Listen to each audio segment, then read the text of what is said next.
এই মুহূর্তে সবকত বড় খবর, ভাই আপনারা জানেন যে আইএসএফ এর দলটা এখন বাংলায় বিশালভাবে চারিদিক দিয়ে চর্চা চলছে। বাংলার মানুষ ভাবতে পারেনি যে আরাবুল আইএসএফ দল থেকে বেরিয়ে যে আবার তৃণমূলে পুরাতন দলে যাবে, এটা কিন্তু কেউ বাংলার মানুষ ভাই ভাবতে পারেনি। কে ভাবতো, কি জানতো তা আরাবুল আবার আইএসএফে চলে যাবে? এখন আবার শুনছি আরাবুল বলছে আমি মানুষের সেবা করতে চাই। এটা রাজনীতিতে যাব কি না যাব সেটা তো তার পরের ব্যাপার, এবং আমি মানুষের সেবা করতে চাই। ও একটা জানেন একটা হসপিটালে নার্সিং হোম খুলেছে, সেটা এখন বাংলায় চর্চা চলছে। বলা বলি কথা, আব্বাস সিদ্দিকী এর আগেও বলেছিল। সোশ্যাল মিডিয়া আমরা দেখতে পাচ্ছি যে যেটা খায় সে সেটা ঢেকুর উঠে। এখন ভাই বলা বলি কথা, আমরা দেখেছি যে আরাবুল অনেকটা মানুষের কাছে সম্মান পাচ্ছিল, মানুষের কাছে আরাবুল সম্মান পাচ্ছিল।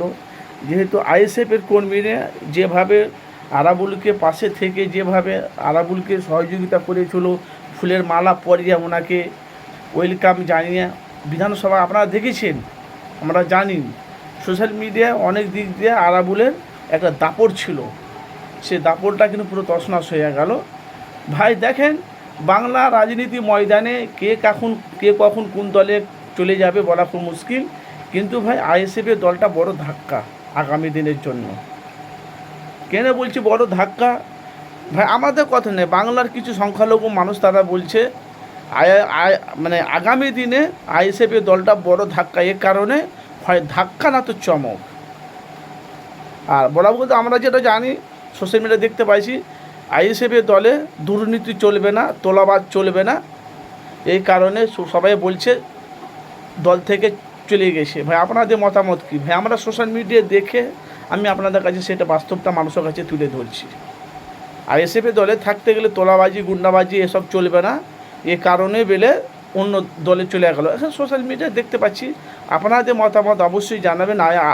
আইএসএফের দলটা আগামী দিনে বড় ধাক্কা না বড় চমক, অবশ্যই মতামত জানাবেন যে যেখান থেকে আছেন। কেন ভাই আমরা প্রতিদিনই রাজনীতি নিয়ে মানুষের কাছে বাস্তবটা তুলে ধরি।